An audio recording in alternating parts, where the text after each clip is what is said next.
Hello. All right, ladies and gentlemen, welcome to season 3. And we have a beautiful guest speaker today, Holger Nitsche.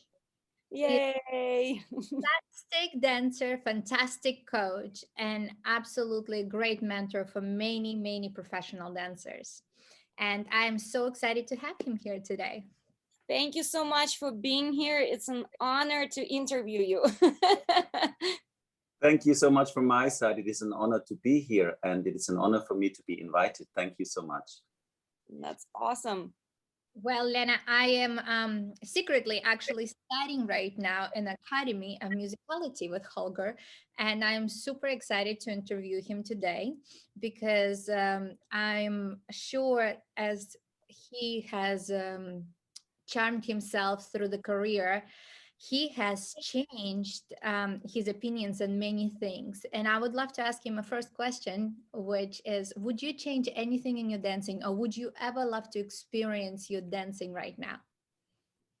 This is a question probably have been asked to many people who have been dancing in the past and actually progressed in the future.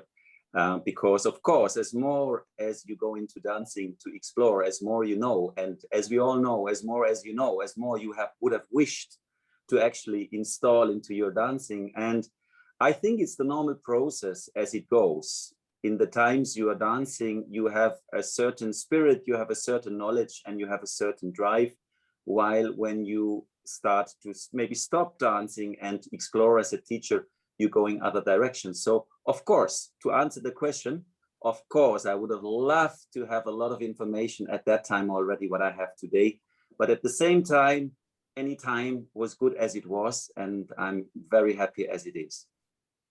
That's great. We actually do, like I call it, live an age of information. And I feel when we were growing as a dancers, it was very limited. And people that are dance right now have this amazing opportunity to get, in a way, too much information. Yeah. So that's like another downside of it. But yes, we all still grow as a dancers. I completely agree after retirement. Yes. Yes, and sometimes it's better to have less, to be honest. As you just said, I just wrote an article or read an article about having less, being more happy.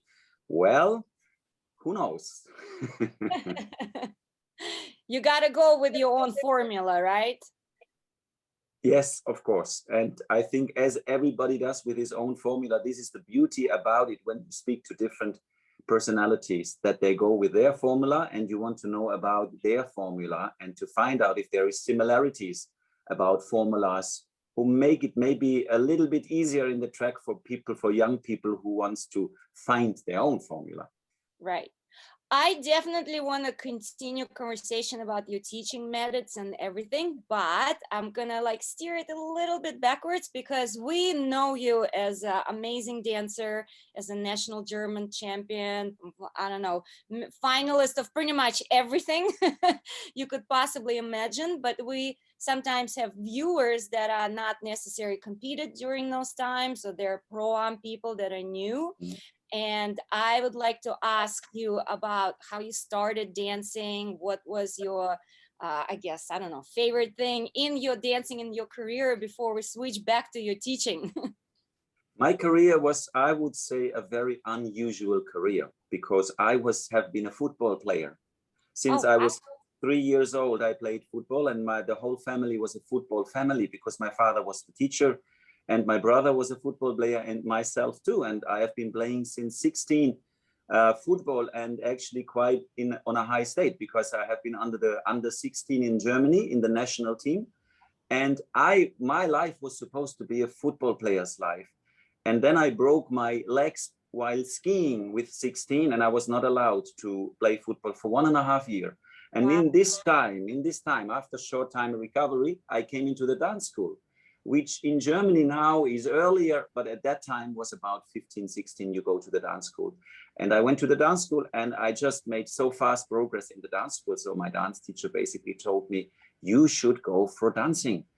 And I went for dancing and it just went so fast, everything. I started in '84 with my first step in the lowest class. And 85, 1 year later, I was German youth champion and being fourth in the under 21 Blackpool with 400 couples. So wow. I could not know anymore what's happening. So basically, dancing happened for me.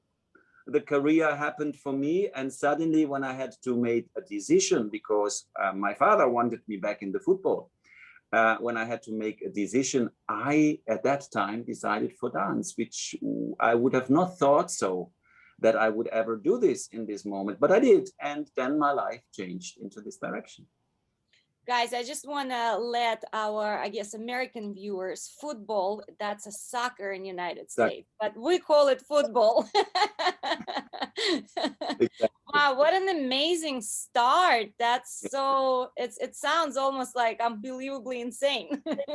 Yeah, if I tell to people, you know, to be very honest, I tell to the people who are starting late, I tell my story. I don't tell my story to people who start early, because sometimes they rather get frustrated to see how long they have been dancing and where they are. So I'm very selective, actually, to tell my story. Well, you said, sorry, Snejana, go. Sorry. This is amazing because this is very encouraging. And a lot of people do start early, like me, and get burned out by the time they're 20 and retire early. And then later on in life, when we try to figure out through our 20s what is important, we start to regret our choices because of certain impacts that we had at the young age. So I do think the ballroom dancing is very intelligent sport, and I think it's so much fun to learn it in the 20s and when you're a little bit more mature, because it becomes so mental and so mentoring. So I think if I had to change my career, I probably would have chose starting a little bit later because I started Totally right. No, I'm on your side, because the way I'm teaching today, I love children, by the way, but I don't like to teach children. I'm a person who loves the matureness in dance, and there is a woman and there is a man, and there is a role of a woman and a man. And this is a very, very big part of my way of teaching. And I can, of course, not see this in young dancers, because young dancers are rather enjoying the flow and the movement and just to be out there and the excitement of music. But it all starts, the dancing, basically, if you understand the roles in my perspective. And this is why I'm actually happy that I started late. Well, I think that's also why it made you so successful, because your coaches were communicating to you not in an energy wise, but more on your level and giving you a great knowledge. Exactly. So who actually were your coaches in Germany? In Germany, my first coaches were a couple of professional German champions, Eugen Fritz and Ute Streicher. They used to be professional German champions in the years of 81, 84, something like this. And they were the dance school runners. And they had all the time. So from day number one, I saw them with the best teachers of the world. So they were taking in the teachers of the world.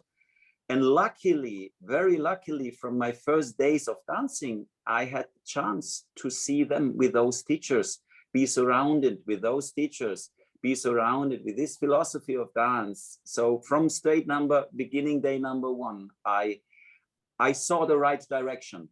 And that made it all very easy for me to understand what is right and wrong, because many dancers are misguided, I feel, sometimes in early days, and maybe not even being guided at all. And then they do it out of their instinct, and suddenly finding out maybe they have to change a lot of things. So if you see something the correct way from the beginning, it's actually a very, very big advantage.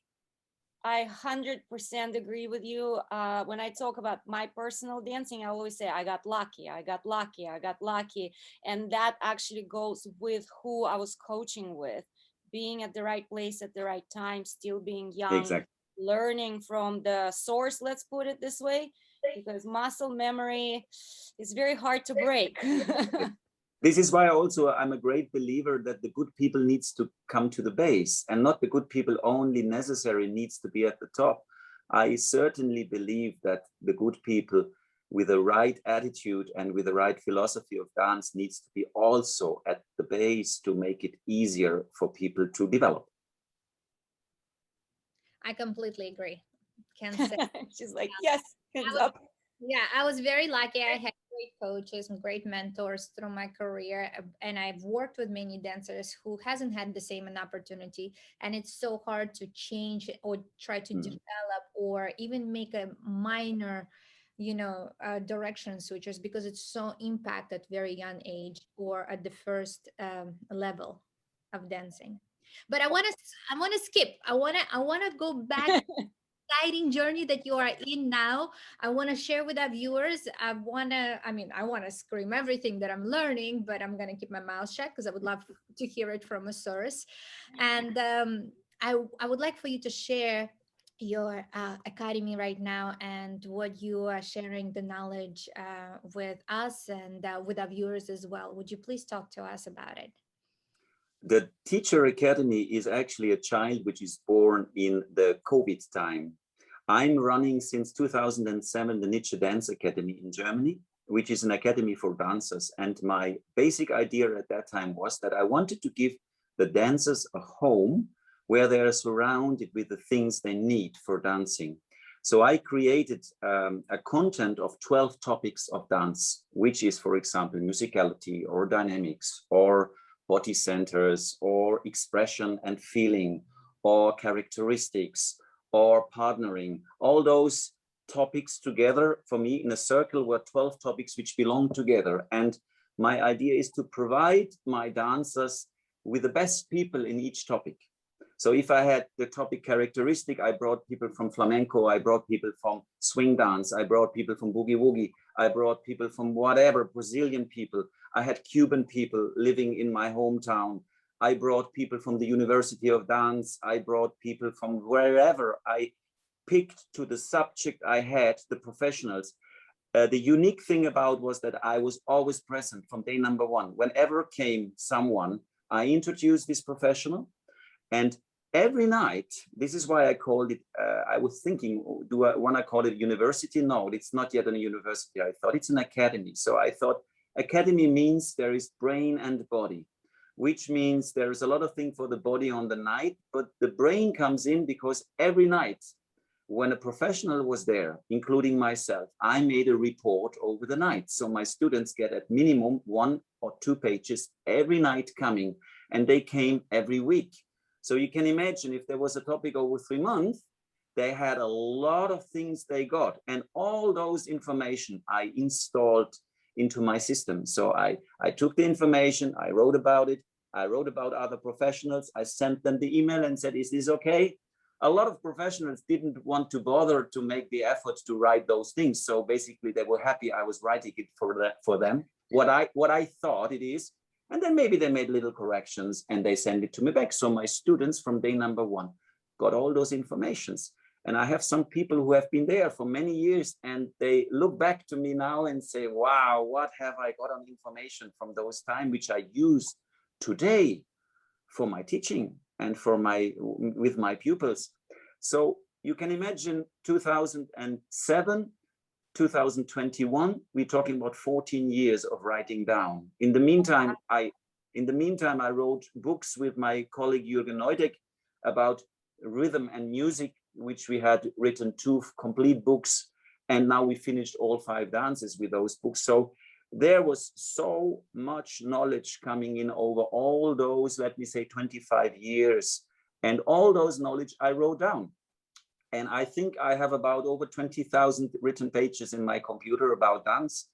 And now I thought, when will the day come of the day? And the day came. There came COVID. There came suddenly the need to offer something else. I didn't want to be a teacher who will dance Botafogo's in front of the screen while COVID. This was not my idea. So I said, well, let's put those information fast together, put it into a frame of education, because for me, it was not difficult because I have been writing it down already.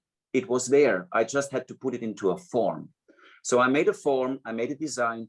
And it was funny because one of my students said it to me. He said to me, wouldn't you like now to start with this idea of the Teacher Academy in this time? I said, nice idea. So what I did, I made one little social media post and said that I want to start this. And into one day, 8 teachers signed up. Into one day, I thought, wow, that's amazing. So what I did, I actually made it a bit bigger, and I had in 1 week, or 2 weeks, I had 20 people together for my first run. So in April 2020, I started with the musicality, and you know, you are now in the 5th run of musicality, in the 5th run, 5 times 3 months in this time. So happy for this. Dancing is all about the music. I know Snow participates in some classes with you guys together, but since I didn't, let me ask you that question. So where do people go to sign up? What's the format? Is it like this interactional, or is it PDF pages that we read? What's the structure? The sign up, there's 2 different things. The sign up has been so far very personal. That means I have been getting in contact to people who I wanted to share this with. And I have been contacted from people who wrote it over social media. So basically the last 2-3 months, now doing it for 1 year, every second day comes from someone around the world, a message. What is this about musicality? I would like to join. An Asian, a Russian, an Italian, an American, whatever. And I want to join. the nice thing about is, you can do it nowadays. Before, you had to travel, you had to bring a group together, you had to find the right time. Everybody can do it. Everybody has possibilities. And that today, people sitting home, spending a morning, going to their work in the afternoon, don't losing time, at the same time investigating, at the same time investing into time, into knowledge. I think it's a beautiful thing, which actually turned out also through this COVID time, that we have more chances to educate. Actually, teachers give me the feedback, they love it because they don't need to spend those money to travel this time. They can be home and they can still educate. So to answer the first question, in the moment, you get in direct contact with me over social media like Facebook or over email, and you contact me or Instagram or whatever. I think I could make it more bigger even to make entry forms, but you know what is nice about it, I also select my groups. It's not just that I want to take everybody I want to take. I want to group those groups in the way as they fit together. So I feel, this is a nice group. And these, for example, the last group, we had people from more dance school. There were tango argentino teachers, there were salsa teachers, there were Latin teachers, there were ballroom teachers, but more dance school style. So I had a nice group which was more orientated this. Now the group where Snow is very more young professionals, full of motivation, full of blood, full of like, wow, we want to do it. We are on the run. We are the new generation of teachers, which is a totally different group because the energy is totally different. But every group has his lovely thing because you are getting, for me as a teacher, also nice to a little bit join into the direction of the group. So the topics are clear, the academy is set, so basically people can get in contact with me whenever they want over email or Instagram or Facebook. Officially, I'm not yet having an official Nitsche Teacher Academy page. And it's not yet necessary, in my opinion, because I'm connecting to the people I also want to connect, which doesn't mean that anybody who wants to join can write to me, and normally I would not be the one who would reject and say no, as long as it's not too much people. And this have happened lately, that there is too much people. So whenever I have a group starting in September in musicality, Europe group, it is 80% full now, beginning of June, it's September. Oh, wow, that's amazing. Or I guess as you grow bigger and you train all these amazing dancers, then they can take over some of the classes for you. Also possibility. Yeah. That could be a nice idea that could be even a franchise idea for the future. Right? Yes, well, why not? Why not? In the moment, I still feel I want to do it by myself because I feel like this is my spirit I want to share. It's your for all baby. those, my baby, and I enjoy it. You know, for me, it's like, to be honest, it's not work. It's full enjoyment. I'm full in it, and I love it, and it's not work for me. Yeah, I feel anything that if we love passionately something, it's never work. Like during the COVID times, I guess the hardest part was to lose that work that we used to do and travel and teach and do all of those things. So luckily everything's coming back together, but it's amazing that you started this program online. So awesome. So I would like to just kind of give you the idea, Elena. When you thought of music and musicality, when you take this course, you absolutely understand that you know zero. And this is where I am right now, so inspired to share with my professional couples that I'm mentoring, and so inspired to even share with anyone how deep the musicality of it is. And truly, this is the course that if we expand to Pro-Am, and Holger will be willing to do, this is definitely something that I would recommend for any levels, because it's fantastic. And I think he is doing it by himself because it's not only fun for him, but he creates the fun in a group. I agree with totally everything what you said today. One thing I disagree.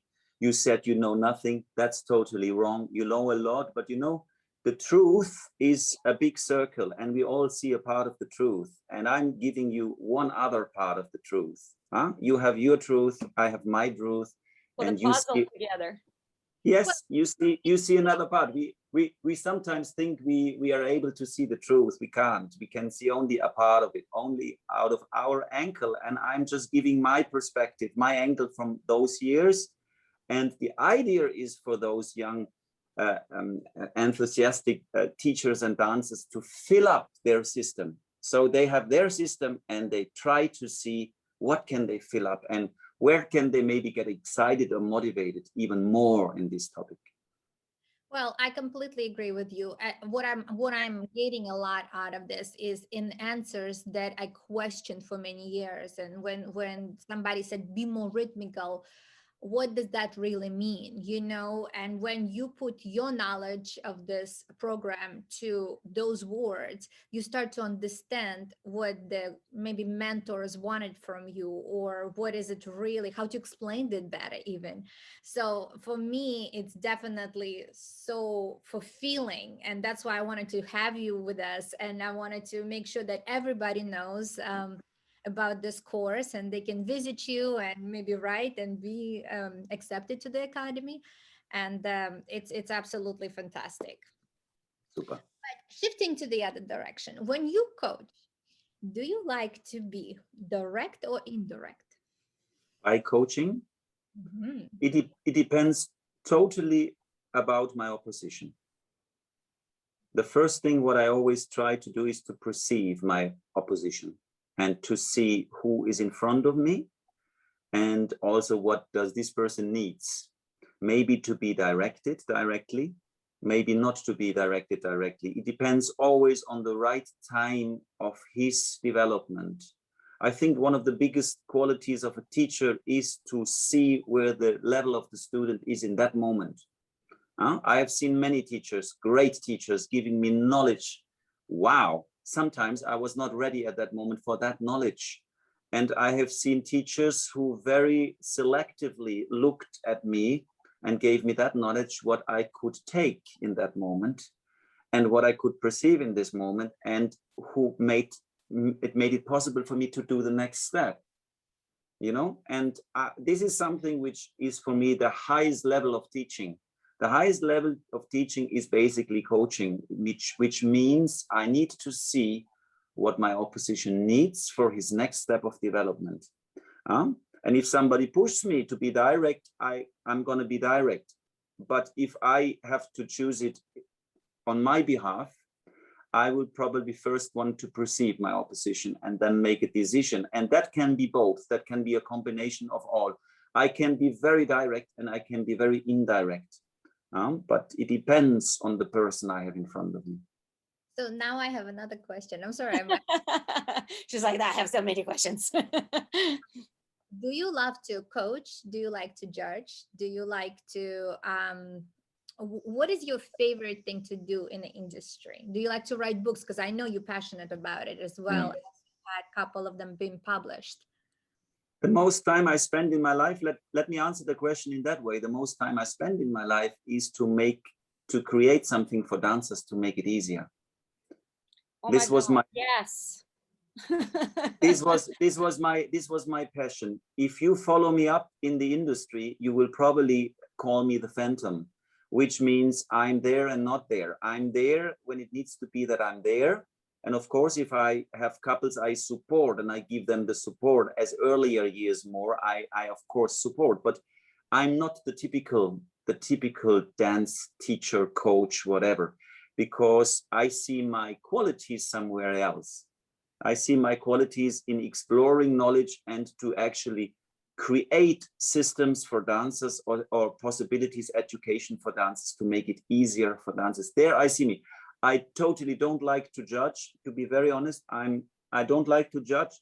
I don't want to say it's lost time for me, but the thing is that, you know, judging is an interesting topic because it needs the right people on the board to make right results. This is also important. So I see my responsibility to do it at time.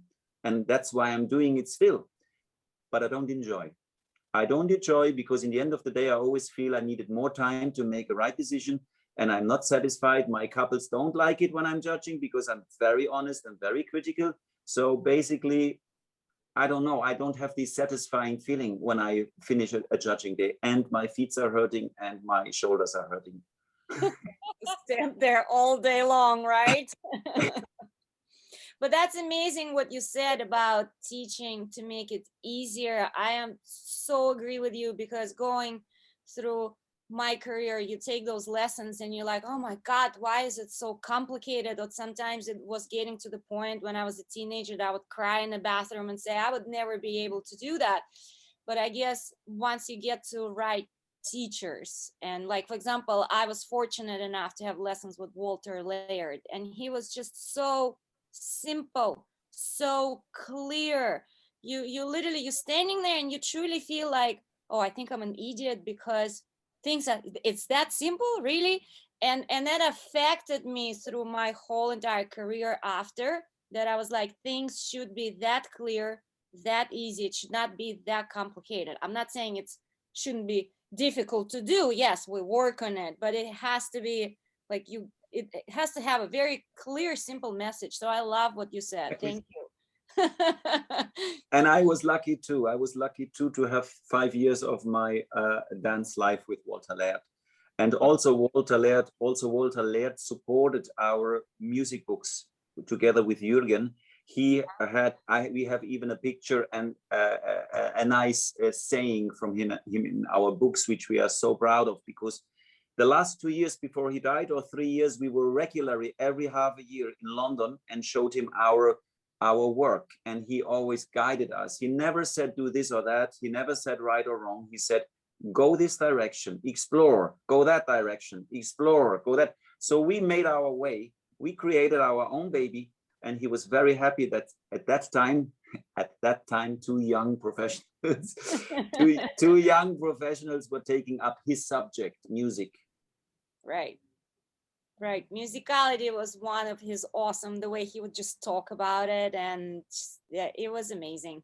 Exactly. Yeah, I was just saying, so what's the next step for you with the academy? Or right now you're just kind of going with what you have already, or there's, where are you taking this? There is, where things are going to be taken, that's always interesting in life, no? Because sometimes things are taking you somewhere which you can direct. I think this, first of all, this brings me together with so many people of my past.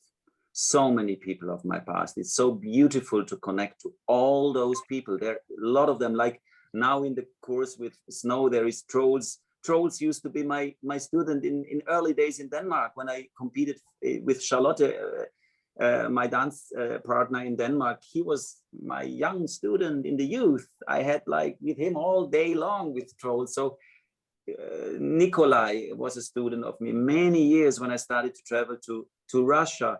All those people connecting, wonderful. So this is the first already where it takes me. It takes me to reconnect to lovely people, first thing. Second thing is I have been already built up. Musicality is one subject, but there is ready choreography part 1, there is ready dynamics part 1. I will finish the musicality part 2 this year. I will do the choreography part 2, and I will do a partnering theme. So basically in the end, there will be 4 or 5 topics with number 1, 2, 3.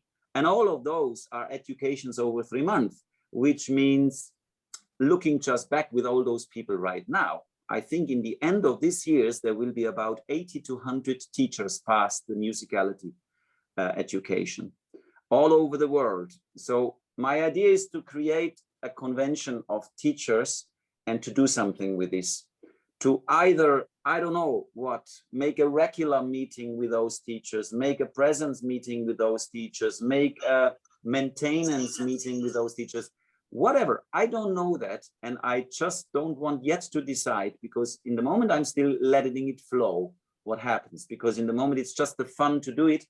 But of course, people ask me, people come and ask, when is the next? What can we do? Can we join? Can we meet? Can we?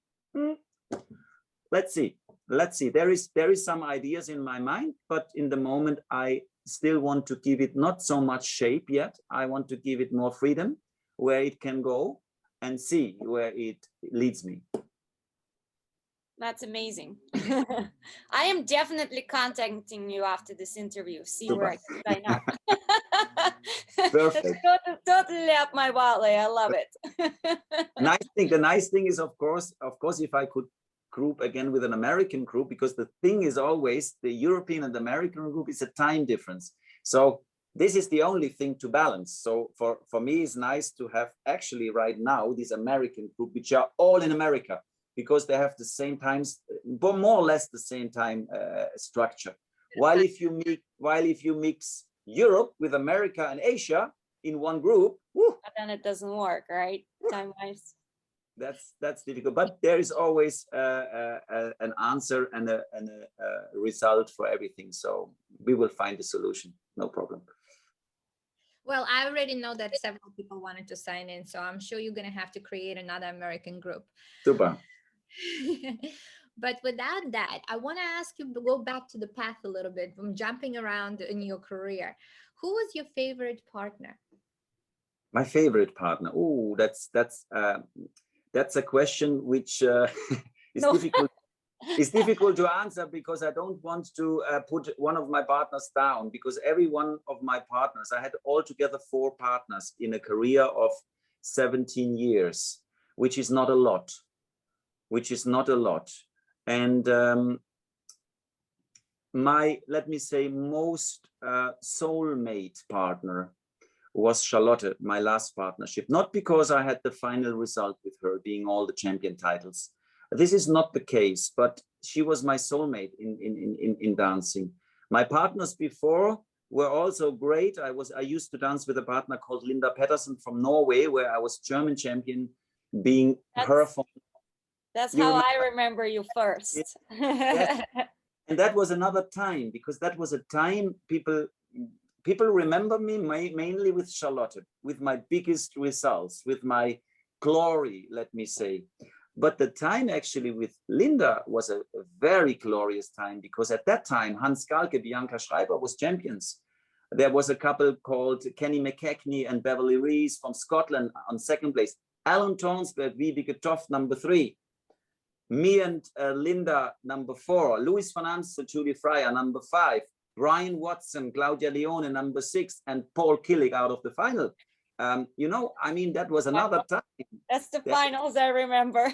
all those big names, I was totally actually in and on the top. So then I stopped dancing for 2 years. I had at that time a period I wanted to do something else. I was studying in university. I had a girlfriend I wanted to marry, all those things at that time, until I decided, I have to finish this. I was nearly to the top. We were number 3, 4 in the world, Linda and me. So we said, okay. And Lena James was the one who brought me to Charlotte, and at that time she was still dancing in the youth. She just still danced in the youth, and she said, with this girl, this is the girl for you. And I said, okay, let's have a tryout, let's do this. And it worked out, and it was so fantastic that I did it. I changed my whole life.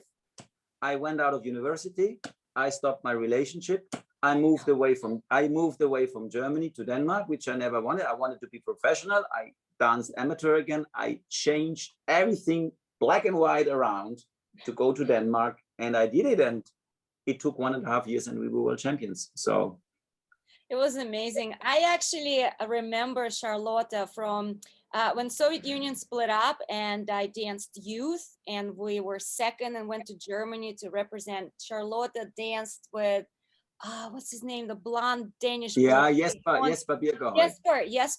and they were second. Beate and Mantas won, and that was my first youth championship, and I was only 14 years old, and I was literally standing there looking at them and going, they're like goddesses and gods dancing. I'm like, this is crazy. But I think her and I are like about the same age, so I remember her competing in youth. So she was a fabulous dancer. My career stretched in such a long way because I had a lot of, always a lot of breaks in between. So when you mentioned Beata, so interesting, because Beata used to be my student. Oh, wow. I teach Beata with Mantas, yes, in the youth.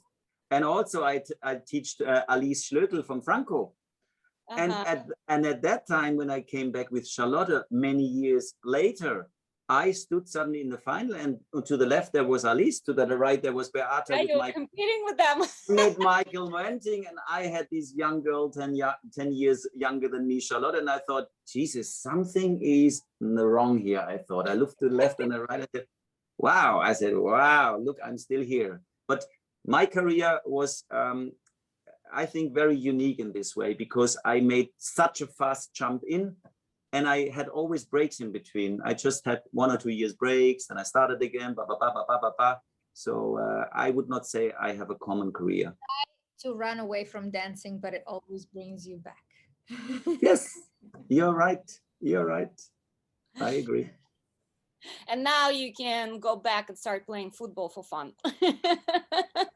Yeah, that time is over. I'm watching football whenever I work very intensively, also with my business partner together.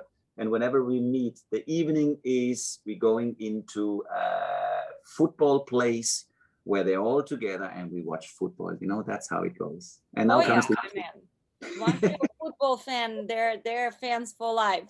Yeah, and it's so different. Do you actually play for fun or no? Not anymore, because this is due to 2 operations on my knee I had, unfortunately, and now that time is unfortunately over. Football would kill me now. Right, it's all running. That would kill me.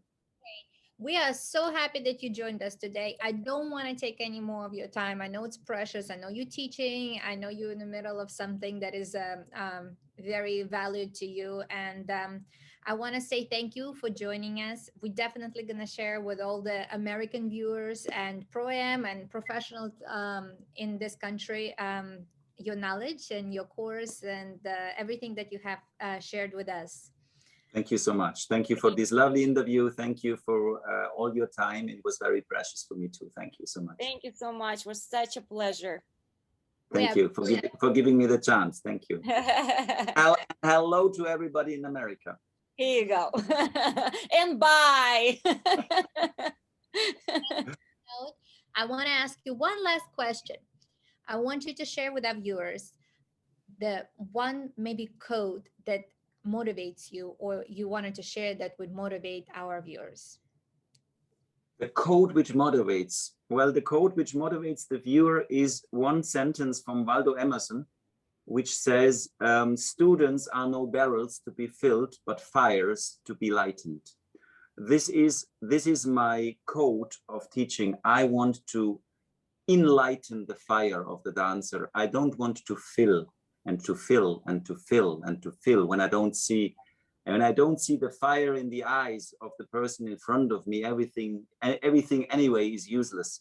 I want to enrich and to enlighten this fire in those people, that they actually have their own drive to do it, because when I look back, if I wouldn't have had my drive, there would have been no teacher who would have made this for me, because what it in the end counts is your own drive. Well, this is amazing. And this is actually what I'm going to share, because I'm going to put it into my daughter the same way you just explained. So I appreciate that. That needed for me as well today. Kill her, but just to spark her up. I Yeah. appreciate you joining us. Thank you, Lena, for joining this interview as well. And I'm going to say goodbye. Mwah, and I'll let you Thank you so much. say goodbye. Bye-bye. Bye.